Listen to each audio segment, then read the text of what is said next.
আসসালামু আলাইকুম রহমতুল্লাহ। দশমিকের গুণ, ভাগ এবং বিয়োগ ভেরি ভেরি ইম্পর্টেন্ট ম্যাথ। যে কোনো চাকরির পরীক্ষায় এখান থেকে একটা প্রশ্ন আসেই আসে। তো দেখুন 40তম বিসিএসে এই অঙ্কটা এসেছে, কিভাবে করবেন একেবারে ইজি, একেবারে ইজি। একটু খেয়াল করেন কি বলছে।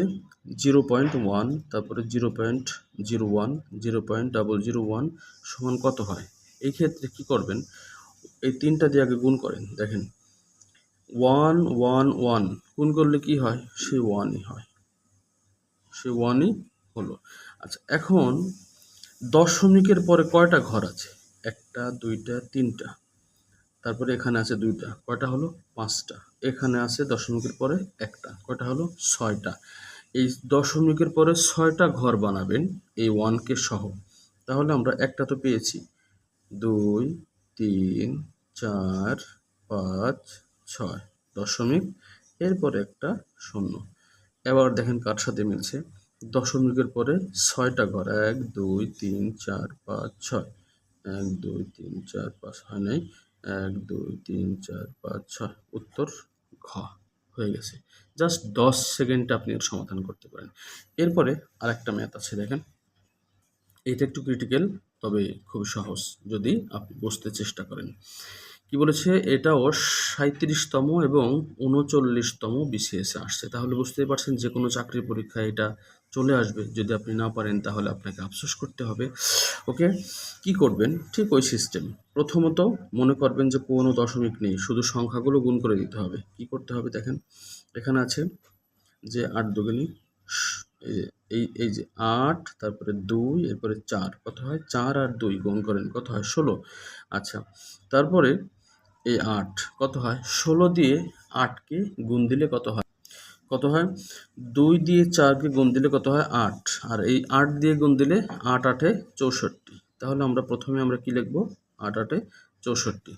এখন খেয়াল করুন দশমিকের পরে কয়টা ঘর আছে?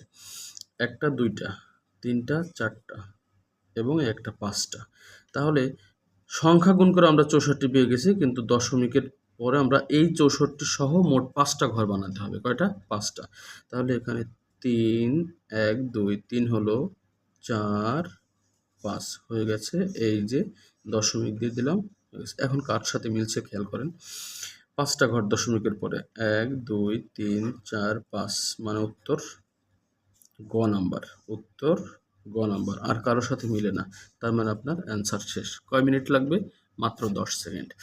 এখন আরেকটা অঙ্ক আছে, খেয়াল করেন একই ধরনের অঙ্ক। আমাদের নেক্সট ম্যাথ হলো এটা, খেয়াল করেন 35তম বিসিএসে আসছে। তাহলে এই অঙ্কগুলো কি করবেন? প্রথমে বলছি, মনে করবেন কোনো দশমিক নাই, শুধু সংখ্যাগুলো গুণ করে দিবেন। কি আছে? 6 আর 3, 3 6 18, 18 আর এই 8।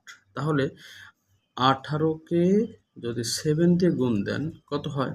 আর 7 10-কে 70, আর 7 8-এ 56, অর্থাৎ 126।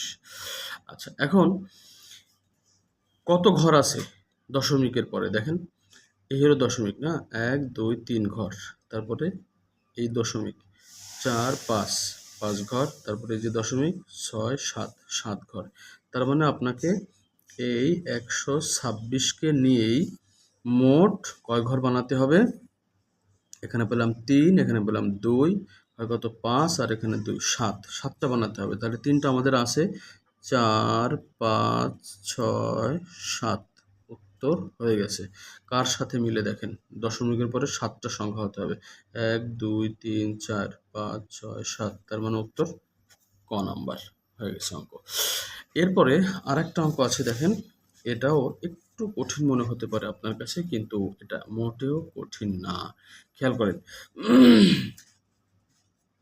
এটা হলো আপনার 41তম বিসিএসে আসছে। যে কয়টা অঙ্ক আপনাকে দিলাম প্রত্যেকটাই একাধিক বা একটা বিসিএসে আসছে, তার মানে যে কোনো চাকরির পরীক্ষায় একাধিকবার এই অঙ্কগুলো আসবে।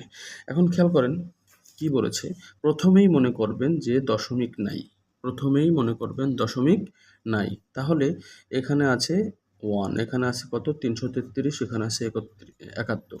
তাহলে 333কে এই 1 দিয়ে তার গুণ দিলে যা হবে তাই, তার মানে আমাদের মূল সংখ্যা এই 333কে 71 দিয়ে গুণ দিলে কত হয়?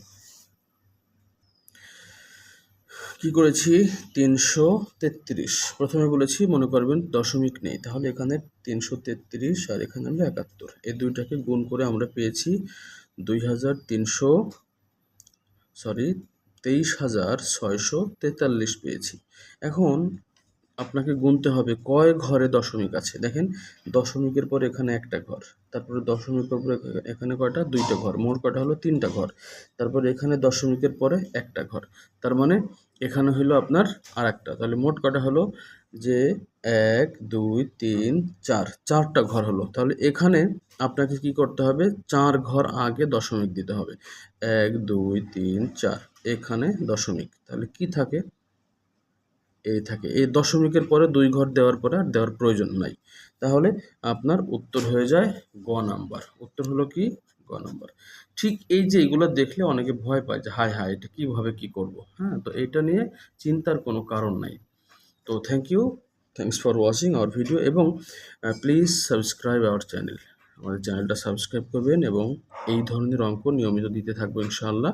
আপনাদের যে কোনো চাকরির পরীক্ষায় that will be very helpful. Thank you.